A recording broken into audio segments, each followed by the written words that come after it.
a veces las inferencias que nosotros hacemos de los datos científicos, que ya son posturas filosóficas, se van a cargar un poquito más hacia lo que creemos, ¿no? Hacia lo que pensamos, en el mundo en el que vivimos. Mira, tanto ¿no? es así que científicamente se han rebatido conclusiones científicas, ¿no? Estudios demuestran que cuando dices que estudios demuestran, la gente lo cree. Sí. La ciencia también tiene un límite de conocimiento, ¿no? Su área está delimitada justamente al campo del método científico, y pensar que la ciencia explica toda la verdad o toda la realidad es un reduccionismo de la capacidad de conocimiento humana, pero además de todo lo que existe, ¿no? Entonces, decías tú hace rato, ¿no? Sí. Para mí un milagro es un nacimiento, ¿no?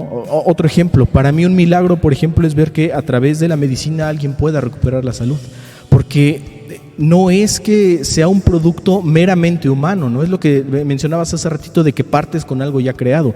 Bueno, esa capacidad de nosotros de hacer ciencia nos las dio el mismo Dios.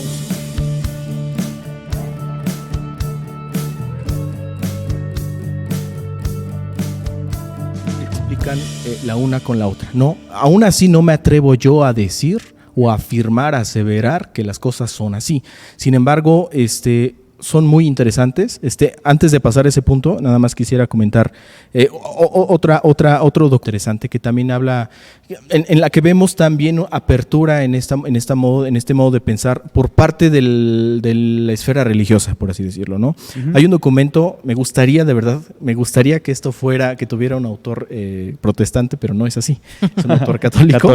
Sí, uh-huh. El documento se llama Gaudium et Spes, no tengo idea qué quiere decir eso. Tengo que decir eso, ¿no? Pero dice la justa autonomía de la realidad terrena. Ajá. Y aquí tengo subrayado una parte que me parece esencial, y es la postura, por así decirlo, de la Iglesia Católica al respecto de la ciencia, ¿no? Y dice: la investigación metódica en todos los campos del saber, si está realizada de una forma auténticamente científica y conforme a las normas morales, nunca será en realidad contradictoria a la fe, porque las realidades profanas y las de la fe tienen su origen en un mismo Dios. Sí. Vaya. En la realidad misma. Uh-huh. Exacto, sí. Exacto. O sea, son ambas visiones de una misma realidad y por ende un mismo creador, uh-huh, ¿no? O sea, la científica y la religiosa, uh-huh, ¿no? Me pareció la verdad es que muy interesante y de hecho, bueno, yo creo que a ver si podemos hacer este compendio de esta información y subirla al blog. Sí, estaría perfecto. Porque la verdad es que me gustó mucho el documento, me gusta mucho cómo termina, ¿no? Digo, ahorita ya me gustaría ya por tiempo también pasar a la parte final, a la conclusión, a las conclusiones, sí, a algunas otras citas y algo que yo tuve la oportunidad de medio compartir, porque no lo hablé así como lo voy a mencionar ahorita sistemáticamente, de hablarlo, ¿no? ¿Ibas uh-huh a comentar algo? Estaría padre, yo creo que podría ser nuestro tema para la próxima vez que nos veamos, porque quedó como al aire, ¿no? Y creo que sobre la mesa estaría padre inclusive tratarlo, porque a lo mejor es un tema en el que no estamos totalmente de acuerdo, ¿no? Que habíamos planteado, ¿no? Y que los contenidos científicos dentro de la Biblia, ¿no? Y yo le decía a Oli, ¿no? Le decía, estaría padre también plantearlo, porque yo sí tengo una postura en la que también creo, o sea, no estoy negando que haya contenido científico en la Biblia, pero sí le decía a Oli que está esta parte donde se relaciona con el tema, ¿no? Que hablábamos de la Biblia, de los géneros literarios, de los estilos narrativos, donde podemos también estar confundiendo un género literario, ¿no? O un estilo narrativo y tomarlo como una aseveración científica. Podría haber una aparente contradicción cuando tampoco es que la haya, ¿no? Por lo que comentabas, ¿no? De los días, del Génesis. El Génesis es cuando lo tratan los científicos siempre se dan ahí de golpes, ¿no? Pero no dejo de considerar lo que dice Yerli, ¿no? O sea, muchas veces también podemos caer en el querer introducir por fuerza o a lo mejor una postura científica, ¿no? Entonces, yo creo que sería un buen tema para poder platicarlo, porque algo que también últimamente he estado leyendo y estoy muy de acuerdo es que en este concepto de mito-historia, que aquí la palabra mito, hemos dicho, no tiene la connotación negativa de ficticio, de falsedad, ¿no? Sino de simbólico, ¿no? habría que explicarlo bien para que no se vaya a malinterpretar, porque cuando habla alguien de simbólico no significa que no sea real. Nada más quisiera dar un adelanto de esto, ¿no? Le decía a Oli hace rato que el gran error que llegamos a cometer es de querer, y creo que lo mencioné ahorita, ¿no? Querer interpretar por completo la Biblia con estándares actuales, sobre todo si hablamos de ciencia o de historia, ¿no? Que actualmente se utilizan ciertos estándares, se utiliza cierto método, cierta metodología, y cuando llega la gente y dice, esto no es ciencia, esto no es historia, dices, lo estás midiendo con estándares de ahorita, y ¿no? muy actuales. Y la gente de antes no escribía con tus estándares, y no tendría por qué hacerlo además, ¿no? Entonces, a mí se me hacía interesante, le decía a Oli, que en estos textos que he podido revisar, y digo, es muy cierto. O sea, primero, la Biblia no está pensada como si fuera un paper científico o con los marcos historiográficos actuales, ¿no? Está pensada para, yo creo que sí, narrar historias que fueron reales, para, obviamente, sabemos que el contenido central es llevarnos al conocimiento de nuestro Señor Jesús, o sea, que esa verdad revelada venga a nuestro corazón, pero esa narración que está hecha para hombres, ¿no? Está hecha con un lenguaje muy particular, ¿no? Y lo que se ha encontrado es que este tipo de narraciones es como cuando nosotros platicamos y contamos una historia con nuestros amigos, por ejemplo, ¿no? Entonces, digo, sé que puede ser un tema de mucho debate porque viene esta parte de cómo interpretamos el texto y tener cuidado de no interpretarlo queriendo a priori justificar algo que queremos, ¿no? Que sea así. Pero le ponía un ejemplo, ¿no? A Oli, o poníamos un ejemplo de... Le decía, por ejemplo, yo me levanto en la mañana, o yo te cuento una historia y te digo, es que en la mañana cuando salió el sol, yo salí a caminar y casi pasa un carro, me atropella y casi me lleva el tren, ¿no? Ahorita yo lo estoy contando y ustedes lo entienden, ¿no? A lo que me estoy refiriendo, ¿no? Y puede ser una historia verídica, o sea, no estoy contando una historia que no haya sido real, sí. Pero estoy usando mitohistoria, o protohistoria, llega a decir William Lane Craig, ¿no? En el sentido de que mi lenguaje no es 100% con marcos historiográficos ni científicos, ¿no? Entonces yo dije, cuando salió el sol, y si viene un cientificista acá de estos que también son fundamentalistas de la ciencia, va a decir, no, su historia es irreal, es falsa, porque el sol no sale, ¿no? El sol no gira alrededor de la Tierra, ¿no? Y meterse en todos estos rollos acá bien locochones, ¿no? Igual podría venir un literalista y decir, no, pues como que lo llevó el tren, ¿no? ¿Cuál tren? Y empezar a investigar por qué dijo, ajá, sí. Y que su interpretación sea de que un tren pasó por allá, ¿no? O alguien ponía el ejemplo de ya me cargó el payaso, ¿no? Que sería una expresión que si escucharan dentro de 1000 años, tal vez se quedarían así de, ¿qué onda, no? No conocían a eso. A eso, sí. Uh-huh. Entonces, ¿qué intento decir con esto, no? En Volver al Futuro decía Marty, esto suena pesado. Que sí creo. Decía el Doc, sí. ¿qué hay problemas de gravedad? Exacto. ¿O qué, no? Entonces, sí hay una cuestión de lenguaje muy interesante que creo que estaría padre ponerla sobre la mesa y poder platicarla, porque definitivamente yo sí creo que a veces, tanto creyentes como ateos o como gente que no iba, ¿no? Y alguien puede decir, no, pero pues si está inspirado por Dios, Dios no se podría equivocar, ¿no? Tú podrías decir, es que no estás entendiendo el marco sobre el que está escrito, ¿no? Y cómo está narrado, ¿no? Entonces, está interesante porque creo que algunos versos del Génesis que podríamos, y no solo el Génesis, ¿no? En general de la palabra y aún de cómo nos comunicamos nosotros, pueden ser interpretados si no se entiende el contexto bajo el que se está explicando y ciertas expresiones podrían ser no literales, ¿no? Lo interesante sería saber cuáles son literales. Es que ese es el tema y creo que mucho va a depender otra vez de nuestros prejuicios o nuestras creencias, a priori, o hacia dónde nos inclinamos. Exacto, ¿no? O sea, donde vamos a decir qué cosas sí son textuales y qué cosas no son textuales. Uh-huh. Y muchas veces hay quienes lo van a interpretar de acuerdo a su propio beneficio. Claro, pero bueno, no sé si les parezca eso de poder narrarlo después, estaría padre. Nada más quiero que se entienda que no estoy diciendo que el Génesis no es real o no está narrando un hecho histórico, sino que simplemente no lo podemos ver con anteojos de paper científico o una historia con los marcos historiográficos de la actualidad, ¿no? O sea, debemos de tener cuidado también con eso, ¿no? Esto es algo que yo escuché en una conferencia de estas de TED Talks. De un científico que al mismo tiempo era, pues se decía ser ateo, ¿no? Digo, perdónenme, teólogo. Ah, teólogo. Teólogo, ¿no? Él sí manejaba, él sí hablaba de ese intento de reconciliación entre entre ambas áreas, ¿no? Que obviamente tienen un límite, ¿no? Él mismo dice, no estoy diciendo esto, simplemente estoy diciendo que esto suena interesante, ¿no? Y que no nos debe de asombrar estas ciertas cualidades de Dios. Él habla de 3 ejemplos principales. Bueno, antes que nada, en su momento yo tuve la oportunidad de comentar aquí en una reunión con jóvenes acerca de lo que era la realidad, ¿no? Y es bien interesante ver cómo, a través de, pues sí, de lo que es la ciencia moderna, cuando tú hablas de realidad, pues te llegan a ti conceptos o entiendes la realidad como todo lo que tú puedes percibir a través de tus sentidos, ¿no? La vista, el olfato, el tacto, todo lo que puedes tocar, lo que puedes oler, lo que puedes sentir, lo que tú puedes ver, ¿no? La luz, los objetos, esta mesa. Y es bien interesante que cuando nos vamos cuando analizamos la realidad a través, por ejemplo, de la ciencia, de lo que te dice la ciencia, de qué es la realidad, qué es esta materia, te das cuenta que, por ejemplo, al nivel del átomo, que el átomo está constituido, como sabemos, por varias diferentes partículas, ¿no? Que se le conocen como subatómicas. Principalmente hay neutrones, hay electrones y hay protones.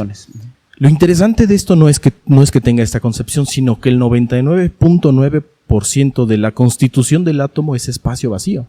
Es decir, entre el centro, que está conformado de neutrones y de protones, orbitan cuánticamente, porque nosotros tenemos una idea por las ilustraciones que hacen, de que están orbitando como si fueran planetas alrededor del Sol. Esto no es así, según el modelo atómico. Esos electrones orbitan de manera cuántica alrededor de ese núcleo, pero alguien ponía el ejemplo, si pudiéramos ejemplificar de alguna manera la dimensión del átomo, es como si tú pusieras un grano de arroz en el centro de una cancha de fútbol y en las gradas arroces que serían los electrones. Así de separados están.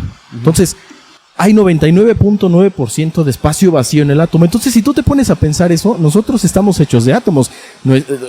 Toda la materia está hecha de átomos. Entonces, dice esta persona a modo de broma, yo sé que en esta cultura pop que tenemos ahorita, los psicólogos te dicen que eres alguien, ¿no? Pero si tú lo ves a través de la ciencia moderna, eres 99.9% nada. Eres nada. Gracias. ¿No? Dice incluso, ayuda a mi autoestima. Incluso dile eso a tu psicólogo, ¿no? Sí. A ver qué te puede contestar. Esta es otra derivación padrísima, ¿no? Que bueno, ya es otro tema igual, que hablando de la materia la percepción, oscura, ¿no? Y además la percepción, ¿no? O sea, es más, el hecho, lo que tú llamas tocar, realmente no estás tocando nada. Realmente no, es una interpretación de tu cerebro. Por eso digo, es una percepción. Sí. Nosotros estamos percibiendo de las ondas de color, la luz, por ejemplo, que es como todos son ondas, el sonido, sí, como lo que ves, digamos que lo real que hay detrás de la realidad o del fenómeno que percibimos. Es súper extraño. Sí, porque en realidad todo es una interpretación de mi cerebro de las señales que está recibiendo de mis sentidos. Es una Matrix. Y que podemos hablar de lo que sea porque ya no se oye nada. Sí. A ver si, ojalá pueda seguirse escuchando esto. Ponle una marquilla por ahí porque... Me acuerdo. ¿Quién sabe cuánto se escucha? Yo ya no los oigo porque no traigo audífonos. Sí, es lo que te iba a decir hace rato, no traes audífonos, pero bueno, no sé si podemos seguir hablando o mejor le ¿Cómo lo oyen ustedes en los audífonos? Yo sí lo escucho. ¿Así se percibe lo que seguimos hablando? Sí. Ok, pues sí. Sí se escucha de fondo el... bueno, es que sí. ¿Quieres los audífonos? Platiquen entre ustedes. No, pero sí los alcanzo a escuchar. Ok, voy a tratar de hablar un poquito más fuerte. A lo que iba es que lo que nosotros entendemos como realidad, cuando lo observamos a través de la perspectiva científica, es algo súper extraño, ¿no? Les voy a decir, lo que nosotros entendemos como tocar, realmente es, ¿cómo se dice? Los campos. Sí, porque lo que está al exterior de nuestros átomos que conforman nuestra materia, son neutrones con carga negativa, entonces se dice, las cargas iguales se repelen. Entonces, lo que estás sintiendo es esa repulsión de los átomos, de la carga negativa de la materia, de lo que estás tocando con la tuya misma. O sea, realmente nunca hay contacto de tu materia con la de la mesa, jamás, ¿no? Obviamente a nivel atómico. Sí, subatómico. Entonces, es súper extraño todo esto, ¿no? digo, yo sé que lo que hablábamos hace rato, ¿no? Estoy hablando con cierta fe, ¿no? Porque yo no lo puedo ver, no te consta, no me consta, ¿no? Hay argumentos a lo mejor que me hacen creer o que digo que tiene sentido, que tiene sentido, que es real, ¿no? Simplemente no podríamos tener lo que tenemos ahorita si eso no fuera real. Por ejemplo, a mí me gusta poner este ejemplo, la bomba atómica de la Segunda Guerra Mundial no hubiese sido posible si no se hubiera entendido lo que era la relatividad de Einstein. ¿No? Entonces, el láser con el que hacemos tantas cosas no pudiera existir si no se hubiese comprendido todas estas teorías y toda esta cuestión de lo que es la mecánica podemos comprobar cuántica. el uso de estos descubrimientos. Las tomografías, todo eso son resultado de todos esos descubrimientos. Entonces, sí, hay cierta fe, hay cierta credibilidad, o bueno, cierta fe en este tipo de cuestiones, pero tampoco creo que las podemos desechar así nada más, ¿no? Entonces, vaya, de aquí saltamos al otro tema, ¿no?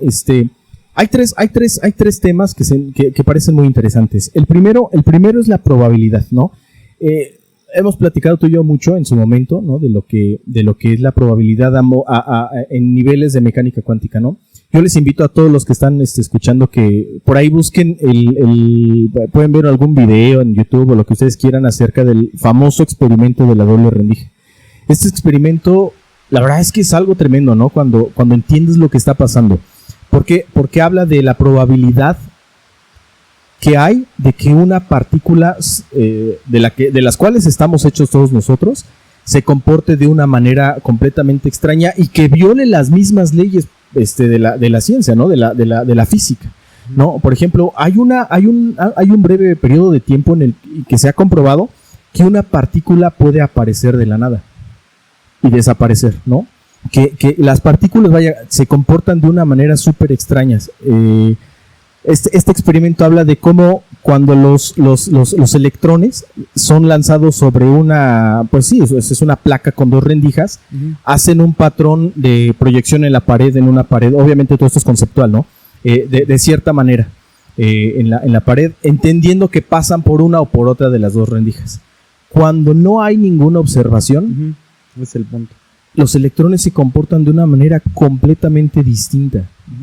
Nada más, o sea, parece que están siendo observados los electrones porque cuando tú los mides, cambian su comportamiento. Cuando nadie los observa, cambian su comportamiento, ¿no? Esto es una cosa rarísima, son de esas cosas que no tienen explicación. Por eso les decía hace rato, ¿no? Que decía no recuerdo si era Max Planck o uno de los padres de la mecánica cuántica, que si tú afirmas haber entendido la mecánica cuántica es porque realmente no la entendiste. Nadie hasta la fecha puede entender ese tipo de cuestiones. Claro, yo sé que a lo mejor algún científico que ahorita me escucharía diría, no, sí, tenemos el control de esto, tenemos el control sobre lo otro, hemos entendido, y posiblemente sí, se haya entendido muchas cosas. De hecho, el mismo Schrödinger es famoso por haber creado justamente la famosa ecuación de la función de onda, ¿no? En donde explica ese comportamiento de las partículas subatómicas. Sin embargo, nadie sabe por qué funciona así, nadie sabe por qué se comportan de esta manera. En su momento, ¿recuerdas que hablábamos de este documento que una de las universidades del observador privilegiado, ¿no? Que me estaba intentando acordar, que hablaba de que si la materia funciona de una manera tan aleatoria, tan esa incertidumbre de que no sabes que pueda aparecer en un ¿dónde va a estar que posicionada, ¿no? Y que pueda estar en dos lugares al mismo tiempo, lo cual es una locura, y que se requiere medirla, percibirla, observarla, ¿no? Entonces eso nos puede llevar a pensar. Obviamente hay un debate súper amplio y súper porque ahí ya viene la inferencia filosófica, ¿no? Sí, claro. Entonces eso querrá decir que todo el universo requiere de un observador que le esté dando forma para que funcione. Para que exista. Para que exista. Sí. Hace rato que comentabas eso, perdón, otra vez son de esas derivaciones padrísimas, ¿no? Hace siglos existió George Berkeley, un filósofo cristiano, ¿no? Y él decía que ser es ser percibido, ¿no? Y además, toda su filosofía está bien fumada, está así, lo tenían como loco, pero ahora que se hacen estos experimentos de la doble rendija y se ve todo esto de la mecánica cuántica, volvieron a regresar a George Berkeley en un sentido, porque él decía que para que algo exista tiene que ser percibido. Y es que tiene un sentido y él muy decía, práctico. y él explicaba y decía, ok, tú me vas a poder decir, bueno, entonces si no estoy viendo algo no existe. Él decía, es que hay un observador, bueno, no observador.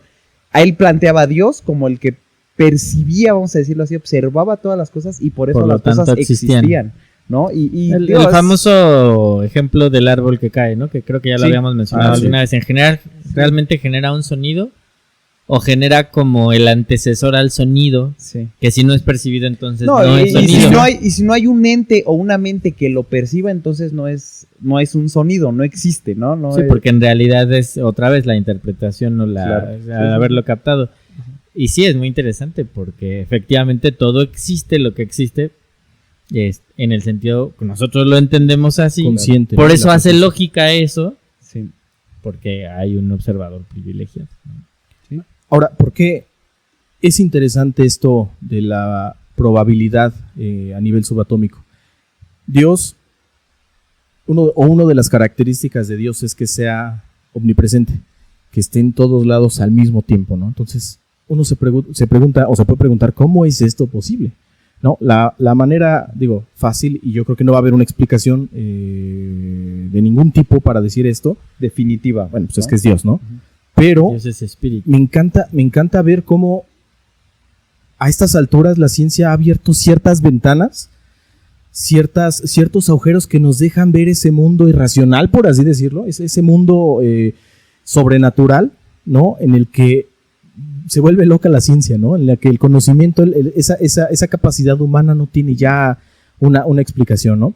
Entonces, ¿por qué es teológicamente interesante eso? Justamente por eso. No estoy diciendo que Dios es una partícula, ¿no? Sino que, ¿por qué nos asombra el creer? ¿Por qué nos asombra creer que Dios es omnipresente si sabemos que la materia a su nivel subatómico puede ser omnipresente de alguna manera? O sea, puede estar en alguno o en otro lado al mismo tiempo.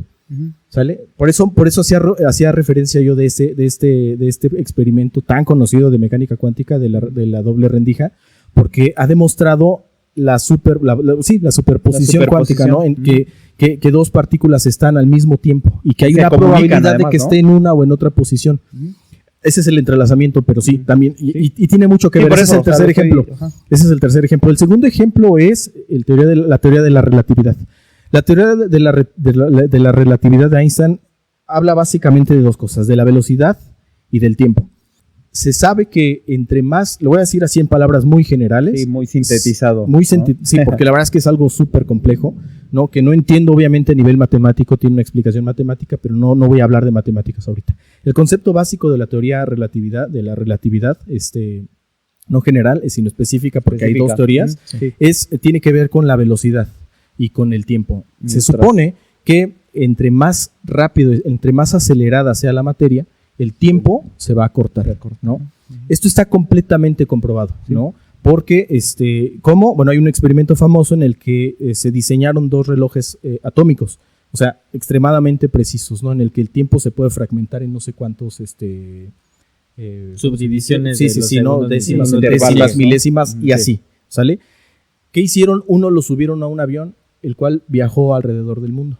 Cuando yo esto lo entendí, yo no podía ver los aviones de otra manera. Yo decía, es imperceptible, pero la gente que va en ese avión, para ellos el tiempo va sucediendo de manera diferente que la que estamos aquí. Y de eso en eso se basa todo, en el punto en el que tú estás, o sea, del observador. Vaya, ¿qué es lo que descubrieron? Que el reloj que viajó en el avión se retrasó con respecto al reloj que estaba en tierra. ¿Sale? Por eso les decía hace rato que corrió el tiempo más despacio. Entre más rápido vayas, más despacio el tiempo transcurre para ti. ¿Esto qué quiere decir?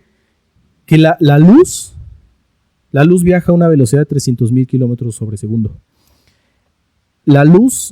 Para la luz el tiempo no progresa. Si tú logras viajar a la velocidad de igualarlo, luz, el tiempo se detiene. El tiempo se detiene por completo. Se detiene por completo. ¿Eso explica Flash? Sí.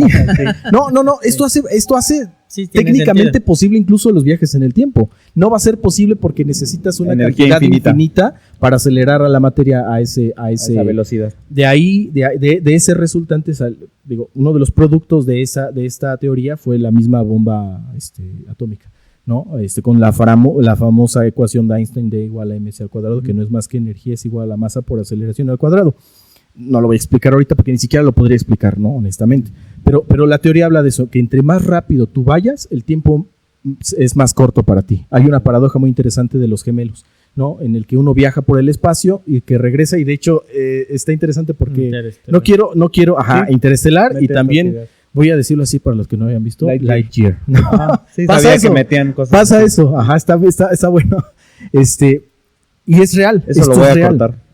Claro que no hemos podido llegar a velocidades que en las que se haga notorio en un cuerpo físico. Sí. Sin embargo, está comprobado con este tipo de experimentos. Por ejemplo, alrededor de los agujeros negros también el tiempo corre diferente. Claro. Y adentro corre diferente. No te vayas tan lejos. En Júpiter, por ejemplo, al haber una gravedad mayor, el tiempo transcurre de una manera más. O sea, no sé cuántos, a cuánto equivale un día, por ejemplo. Percibir el tiempo en la forma en la que caminan las ondas, que determinan como todo lo demás, ¿no? Sí. Cómo se corrompe todo lo demás. Sí. Es una cuestión muy compleja de espacio-tiempo, de gravedad. También el espacio, y que nos lleva, ¿no? Que también el espacio se comprime, sí, ¿no? Sí. Entonces, ¿por qué esto es interesante a nivel teológico, ¿no? Bueno, Dios se presenta a sí mismo, es un ejemplo, ¿no? Yo sé que... Sí, no estás diciendo que sea la luz. Ya vas a decir una herejía y... Sí, no, claro. Va a decir, ¿cómo? ¿Qué es eso? ¿Qué soy qué? ¿Por qué me andas definiendo, no? Exacto. No. Dios se presenta él mismo como luz. La partícula de la luz es el fotón. El fotón obviamente viaja a la velocidad de la luz. Entonces, para el fotón no hay un transcurso del tiempo. No existe el tiempo. El tiempo es el presente. Entonces, ¿qué es lo que vemos? Una de las cualidades de Dios es que Dios es pasado, presente y futuro. El tiempo no está sobre Dios. El tiempo no transcurre para Dios, ¿no? Es lo que de alguna manera con esto explicábamos el conocimiento de Dios. Bueno, es que el tiempo no aplica para Él. Y nosotros tenemos una idea del tiempo como un suceso de una sucesión de eventos, ¿no? Pero realmente el tiempo no es una cosa muy compleja que cuesta mucho trabajo entenderlo, pero no es algo lo sentimos como algo que fluye. Es lineal. Que es lineal, pero realmente no lo es así, ¿no? Entonces, ¿por qué nos extraña que para Dios el tiempo no trascienda, que no transcurra? Si conocemos que para la luz misma no trasciende. O sea, que en algo físico que fue creado por Dios. Exactamente. Logra tener esa cualidad. ¿Cuál será el problema para el creador? Exactamente. No debería de sorprendernos. No estoy diciendo, como dice el científico, no estoy diciendo que Dios es un fotón. No, eso sería una manera. No, lo que estás diciendo es que hay evidencia científica que podría llevarte a no sorprenderte o no ver como algo súper incluso como absurdo, ¿no? Súper absurdo, súper fanático, claro. El decir que Dios sea omnisciente, por ejemplo, claro. ¿no? Omnipresente, o sus características que claro, ¿no? Y por último, también muy interesante, hay un tema en ciencia propiamente de la mecánica cuántica, que es el entrelazamiento cuántico. Hay una manera de tener dos partículas entrelazadas cuánticamente. Esto a Einstein no le gustaba porque para él no había nada más rápido que la velocidad de la luz. Y de hecho no lo hay, pero una vez más viene la mecánica cuántica a romperle la cabeza a todos y decirle, no, sí hay. Él lo llamaba como ese efecto fantasmal a distancia, algo así lo mencionaba. Digo, todos podríamos echarle un vistazo a lo que hay al respecto de este tema, pero a él no le gustaba porque eso significaba que había algo más rápido que la velocidad de la luz. Esto es, el entrelazamiento cuántico, esto es que al modificar una partícula que esté ligada con otra de una manera cuántica, yo sé que esto suena muy raro, seguramente habrá documentos y habrá videos, no sé, que puedan explicarlo mejor que yo. Sí, que lo puedan ilustrar. Que lo puedan ilustrar de una manera mejor que yo. Pero cuando tú modificas el famoso spin, que es cómo está girando la partícula, automáticamente, de una manera instantánea, la otra se ve modificada, ¿no? Entonces, no importa la separación a la que tú estés, a la que tú las pongas. Y no transcurre. No hay como un tiempo. No hay entre como más un, lejos más se tarda. Sí, en como, llegar, como el ¿no? cerebro mandando No la hay un señal delay. Exactamente, brazo, no hay un delay. Por eso no le gustaba a Einstein, porque decía, es que no, esto puede ser, implica ¿no? que haya algo más rápido que la velocidad de la luz.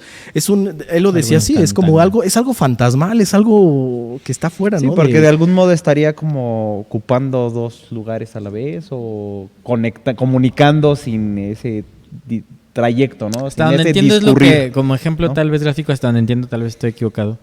Es esto que justo apenas lo mencionaba cuando estaba hablando de todo esto místico y demás que se utiliza, que les decía que está científicamente comprobado que una mirada se siente, aunque no está confirmado por qué, pero que en cierta manera el comportamiento que aplica que tú estés mirando fijamente a alguien hace que algo en ese alguien lo perciba. Creo que tiene que ver con eso, porque hay como una conexión ahí que se logra extraña, como ¿no? dar, ¿no? Sí. Ahora, igual, porque es interesante teológicamente, ¿no? Otra de los comportamientos, de los atributos de Dios es esa comunicación que Él tiene con nosotros, ¿no? Que puede ser cuestionada, que puede ser debatida de muchas maneras, ¿no? Pero igual, o sea, ¿por qué no se extraña que en la naturaleza, porque esto es parte de la naturaleza, las partículas son parte de la naturaleza, hay ese entrelazamiento? ¿Por qué no se extraña que haya una especie de relación espiritual, por así decirla, entre Dios y nosotros, ¿no? Y otra vez esa definición de omnipresencia de Dios, ¿no? Que está en todos lados. Vaya, a lo que voy con todo esto no es, parecería absurdo, yo lo sé, ¿no? Yo sé que suena muy Como raro. a querer dar una explicación científica. No, yo sé que estoy muy lejos de dar una Sí, explicación claro, científica. claro. No estoy explicando ni por un lado por qué están pasando estas cosas del mundo cuántico que ni siquiera entiendo y no me preocupa entenderlo porque nadie lo ha entendido al 100. Y por otro lado, explicar la naturaleza de Dios. O sea, yo sería muy atrevido al tratar de explicar ciertos atributos de Dios. A lo que voy es que, ¿por qué se nos hace extraño? ¿Por qué nos parece absurdo? Tan mágico, ¿no? Tan mágico. O cuestión solo de fe. Ajá. Exactamente, ¿no? Como cuando De, se de cree... de fe con esta connotación de fe exacto, ciega, eso ¿no? iba a decir, exacto. Sí, sí. Sí, vaya, Irracional. hay motivos que nos podrían llegar nos podrían llevar a pensar que no es una cuestión de fe irracional, ¿no? Sino de que pudiera haber, por eso decía, para mí esto abre una pequeñita ventana. Tiene que ver un poquito con Hay la teología evidencia. natural. Ajá. Sí, o sea, bien. que a final De de hecho, cuentas su creación canta de él, ¿no? Ajá. De hecho, sí, exacto. De hecho, yo veo la ciencia como a lo mejor una teología natural más desarrollada, porque digo, pero ya sabes que yo cuando decía que a mí cuando me causa crisis, cuando tú quieres emparejar ambas cosas, me refiero a las teorías científicas, no a la ciencia. ¿Por qué? Porque la ciencia, en su origen, en el tono que lo estamos hablando, es la búsqueda de la verdad con base en la experimentación, ¿no? Para llegar a esta conclusión. Pero al ser la verdad lo que vas a buscar y al Dios ser la verdad, ¿no? Él mismo la verdad, definitivamente es emparejado. Yo lo que me refería que me causa crisis y no estoy de acuerdo es cuando una teoría popular la queremos emparejar a la verdad de Dios, como para no entrar en conflicto. Claro. Cuando es una teoría que es totalmente que no, ni siquiera que no está científica comprobada, realmente. ¿no? O que Exacto. no hay como... Porque estos ejemplos que tú estás poniendo, aunque decías entra cierta fe porque no estuvimos allí, obra lógica con respecto a todo lo demás que sí está una y otra vez, ¿no? Constatado y comprobado. Y que toda esta onda, a mí también me parece que justo en este tiempo, donde hay una mayor oposición que jamás en la historia a la realidad de la existencia de Dios, justo en este tiempo, y lo voy a decir así, Dios permite que exista este avance para poder llegar a estudiar cosas como la física cuántica, que hablan mucho más de Dios que tal vez las interpretaciones, otra vez a los datos que se obtenían por la física natural, ¿no? O normal. Ahora, sin duda, entre más estudiamos lo que Dios creó, más vamos a ver el sello del Creador. Yo lo he dicho así porque lo creo. Yo creo lo mismo. Que las matemáticas, por ejemplo, son uno de los reflejos que nos alcanzan a nuestra capacidad a ver más claramente atributos de Dios, como su perfección, como su eternidad, como muchas cosas que tú dices. A mí me encantan por eso las matemáticas, porque al final concluyen, ¿no? O sea, aunque sea el punto número infinito, tiene una secuencia que sí, si la sigo, sí llega. Y si alguien más la sigue, sí llega a esa misma secuencia porque tiene un orden o una estructura bien clara y definida. Eso a mí me habla de un Dios.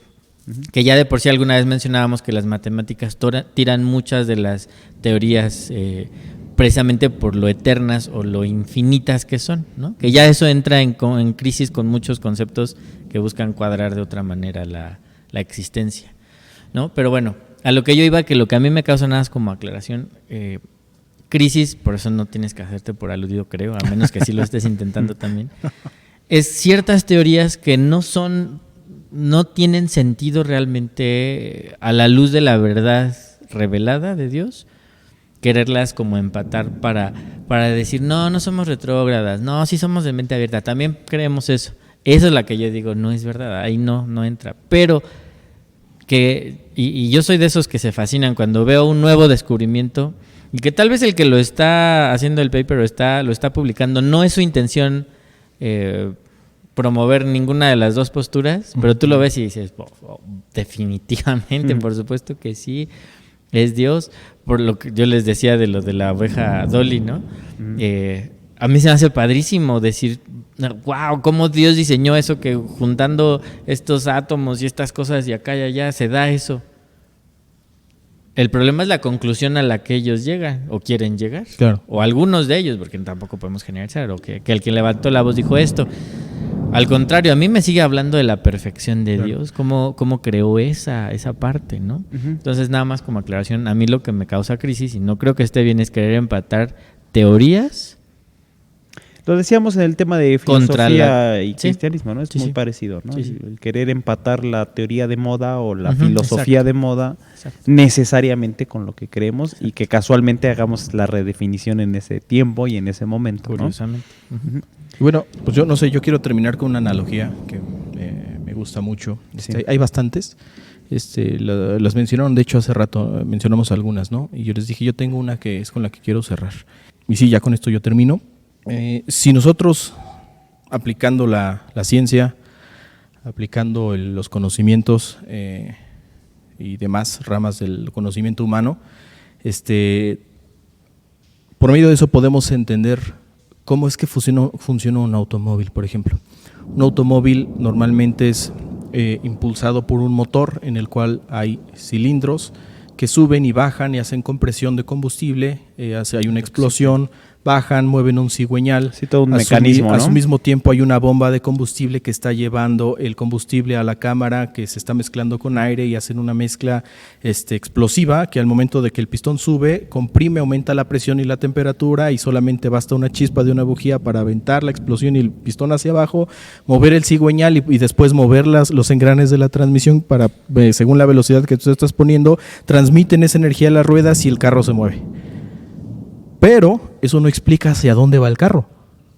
¿Sí me entienden? O sea, tú puedes explicar cómo funciona el carro. Sí, lo que le llaman mecanismos causales, ¿no? Tú puedes explicar cómo funciona la electrónica, tú puedes explicar cómo funciona la mecánica, pero eso no te explica hacia dónde va ese carro. Creo que esto ejemplifica muy bien esas áreas. Todo esto pasa para que yo vaya por mi hija a la escuela, por ejemplo, ¿no? Que son los agentes causales. Exacto. ¿No? Entonces, vaya, la ciencia tiene un límite. ¿Quién diseñó ese carro, no? Sí. La ciencia tiene un límite, ya lo hemos hablado mucho. La ciencia tiene un límite, tiene un hasta aquí, que puede explicar y lo explica bien, ¿no? Sí. Pero no explica el porqué de ciertas cosas. No explica, eso no define el hecho de que yo pueda explicarles todo esto del automóvil y muchos más componentes de las ventanas, la transmisión, la electrónica, no explica hacia dónde y por qué va el carro para allá. Eso ya tiene otro propósito y otra manera de explicarse, ¿no? Que muchas veces es muy simple quizá, ¿no? Entonces, digo, yo quiero cerrar con esto, ¿no? Realmente no hay tal conflicto, no hay tal ¿cómo se dice? Antagonismo, no contradicción, sí, este falso dilema de que no puedes creer en Dios si eres científico y al revés, no puedes ser científico si crees en Dios, ¿no? Sí. Ojalá que esto que hemos platicado ahorita nos ayude pues bueno, a los que están escuchando esto también a poder quitar esas barreras y poder crecer en ambas áreas, porque creo que esa es una resultante, ¿no? Que tú puedas crecer y que tú puedas, por un lado, quitarte el tapujo de que si estás haciendo ciencia, estás en contra de lo que Dios quiere que hagas, y por el otro lado, que si tú estás, que es lo más probable que tú estás escuchando esto porque vas a una de las congregaciones a las que nosotros vamos, tampoco estás violando una ley de Dios, por así decirlo, si estás haciendo ciencia, ¿no? Creo que como... De hecho, yo pienso que al contrario. Pero... Sí, por supuesto, por supuesto. ¿No? Se puede encontrar una empatía y puedes complementar a ambas áreas con sus ciertos límites, obviamente, ¿no? Sí, sí. Como lo hemos hablado ahorita. Y pues bueno, no sé si tú quieras agregar alguno. Pues nada más, agregando a estos autores que tú mencionaste, que citaste, que hablaban de los límites de la ciencia. Había un filósofo que es considerado el padre de la fenomenología, ¿no? Que es Edmund Husserl, y él decía, no hay una ciencia positiva del fundamento. O sea, también para hablar de que la ciencia como tal, cuando hablan de ciencia positiva se refieren también a esto, ¿no? A la ciencia que parte del método científico, no puede explicar el fundamento, ¿no? O la esencia de las cosas, el porqué de las cosas, ¿no? Lo que sí puede hacer es llevarnos a inferir, ¿no? A hacer una inferencia, a tomar una posición, una cosmovisión, que puede ser teísta, ¿no? Creo que ese es parte del punto que queríamos decir. Y en este punto yo cerraría con algo, ¿no? Sea que tu inferencia haya partido del estudio del universo, del estudio del ADN, por ejemplo, que yo creo que ese también es otro punto padrísimo, ¿no? Que te lleva a la evidencia de que es el lenguaje de Dios, ¿no? Como le han dicho algunos, ¿no? Esa forma en la que está escrito, ¿no? Muchas de las características de las cosas, de la especie a la que perteneces, todo esto, ya sea que sea a partir de tu inferencia de una de estas situaciones, yo creo y confirmo, ¿no? Porque es mi experiencia y sé que es la experiencia de muchos, que esa inferencia también se puede comprobar. ¿A qué me refiero? O sea, tú puedes inferir que existe Dios, entonces tú al tener esa creencia en Dios puedes comprobar que Dios existe. ¿Por qué? Porque Dios se te va a revelar. No sé si me explico, ¿no? Sí. Entonces, pues no sé, para quienes nos estén escuchando, a lo mejor la mayoría son ya cristianos confirmados, han tenido ese encuentro personal, pero si hay alguien que no, y hay alguien que a lo mejor llegó por aquí porque vio que decía ciencia y fe o ciencia contra fe, yo puedo decir que es muy razonable a partir de la evidencia científica que Dios existe, ¿no? Que ahí puede surgir esa inferencia, pero no, la historia no se queda ahí, ¿no? Podemos comprobar, no a través del método científico, sino a través de nuestra vida personal, que Dios existe, que Dios es real y que es un Dios personal, ¿no? Y que Él se puede revelar a nuestra vida. Hace un tiempo Yerli decía, prueba a Dios, ¿no? Porque, o sea, la verdad es algo que Dios quiere, ¿no? Podrá sonar feo esto de cuestiona a Dios o prueba a Dios. No lo estamos diciendo en un sentido negativo, sino de que búscalo, ¿no? Búscalo. Y de verdad que si tú lo buscas, Él va a revelarse a tu vida y vas a poder conocerlo, ¿no? Entonces, invitar a los que nos están escuchando a que comprueben que Dios existe. Correcto. Yerli.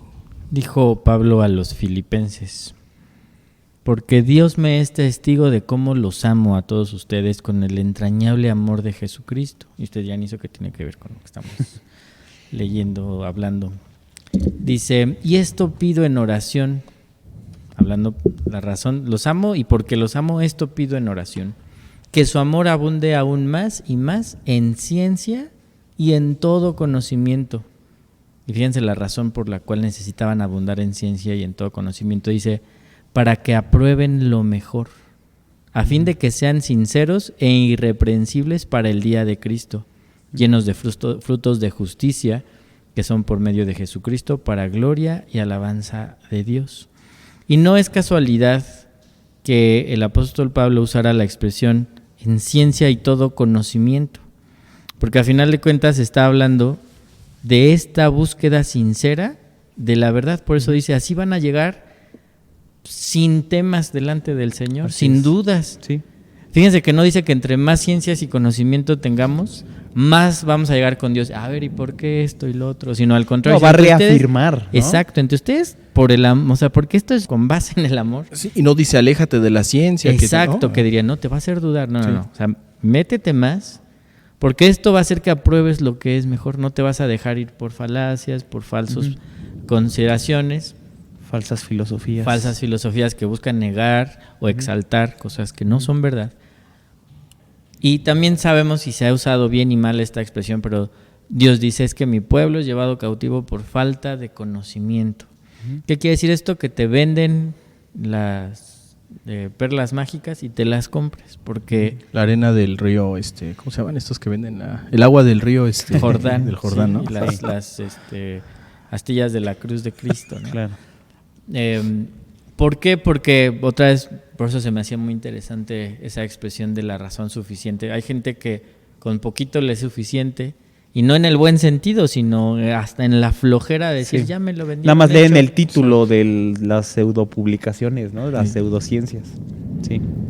Y eso en realidad termina siendo una de las herramientas del que está en oposición contra nuestro crecimiento, ¿no? Para tenernos cautivos. Sí. La ignorancia.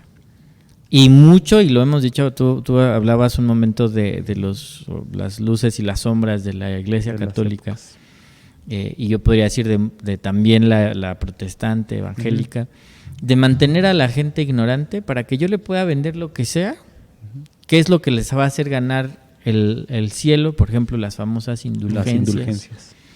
Que eran vendidas por la ignorancia de la gente, pero que tenían un beneficio para ellos económicamente hablando. ¿Qué es lo que se requirió de algunos que empezaron a protestar dentro de la misma Iglesia Católica? Un conocimiento. Exacto. Obviamente de Dios, en acercamiento a Dios, pero también de lo que ya estaba revelado por Dios. Ni siquiera era que llegaran a algo súper interesante, ¿no? Y yo he leído ya muchas veces esto, pero a mí me encanta. No, y está bien que leas versículos, porque si no, hoy nos fuimos bien.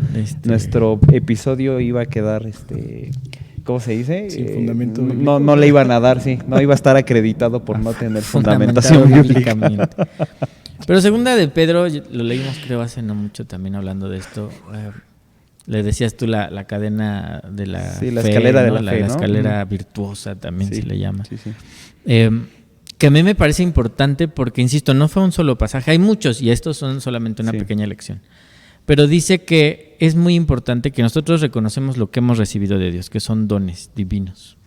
Y dice que por esta causa o por esto también, dice Pedro, estoy leyendo 2 de Pedro capítulo 1, versículo 5, dice: ustedes también, poniendo toda diligencia por esto mismo, añadan a su fe virtud, a la virtud conocimiento, al conocimiento dominio propio, al dominio propio paciencia, a la paciencia piedad, y a la piedad afecto fraternal, y al afecto fraternal amor.